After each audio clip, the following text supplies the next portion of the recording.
Hey guys, welcome back to another video. Today I am here with my part 2 of how to turn Minecraft into a truly terrifying game. And this is going to be building off of the last video, so if you haven't seen that one yet, I would recommend you watch it just so you can see what mods will be included before I start this one. And also, if you'd like to play this, I made a mod pack for it, which you can find on Curse. I'll link it in the description. And if you end up enjoying this video, you should definitely subscribe. I would very much appreciate it. And anyway, let's go ahead and get into the video. Alright, the first mod I'm installing this time around isn't actually 100% necessary depending on how you're going to be playing. If your computer's on the powerful side, you can go ahead and just use the shader setup I had in the last video, but if you're looking to get some more FPS, you're going to be installing the Hardcore Darkness mod. And these both give you similar results. What they do is make it so if there's no light source nearby, it will be completely pitch black, but Hardcore Darkness just gives you higher FPS with the cost of not having quite as nice visuals. You can go either way with this, it's really up to you. Next, we're going to be installing realistic torches, and this mod makes it so rather than placing torches that will stay lit forever, you'll have to place torches then manually light them with a flint and steel. And considering when you're playing with all these mods the darkness is essentially your biggest enemy, this makes it quite a bit more difficult. And speaking of making it more difficult, these torches are actually going to go out on you after a certain amount of time. So yeah, you truly need to be careful when you have this mod installed, and if you're not careful and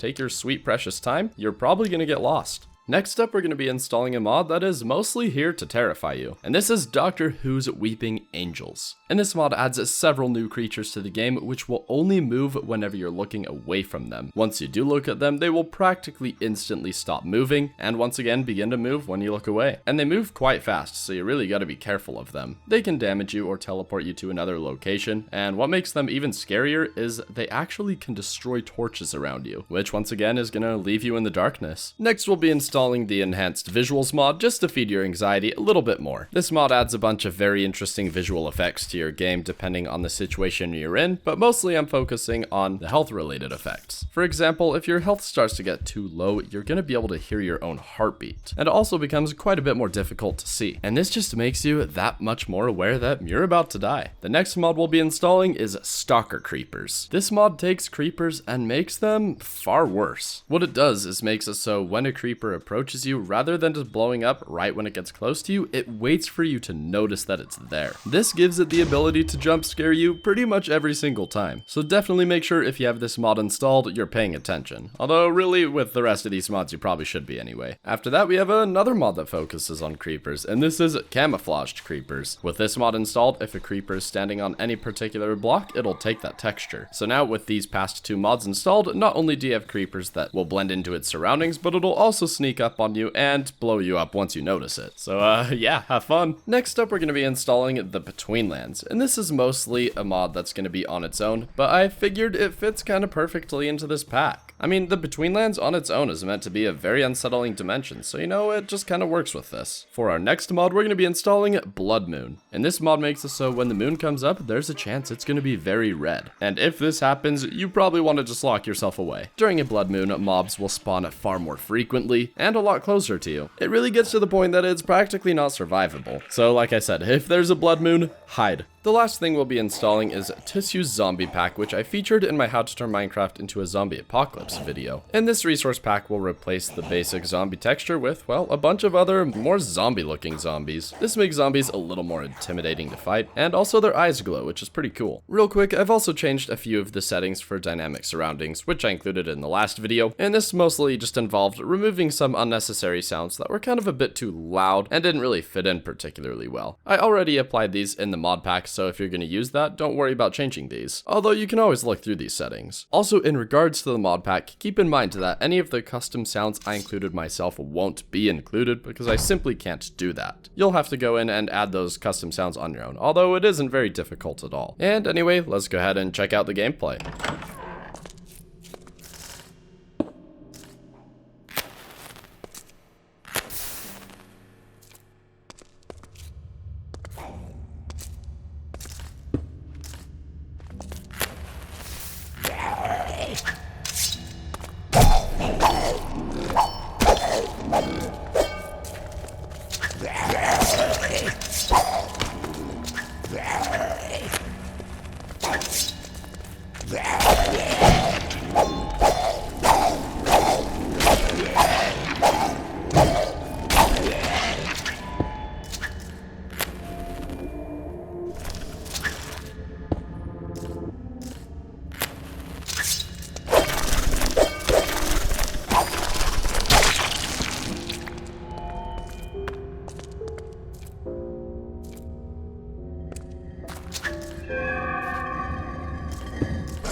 Alright, that is the end of this video, and let me know what you thought in the comments below. If there's anything you'd change or anything you'd like to add, definitely be sure to share your opinion. And anyways, if you guys enjoyed this video, be sure to leave a like, comment, and subscribe, and until next time, thanks for watching.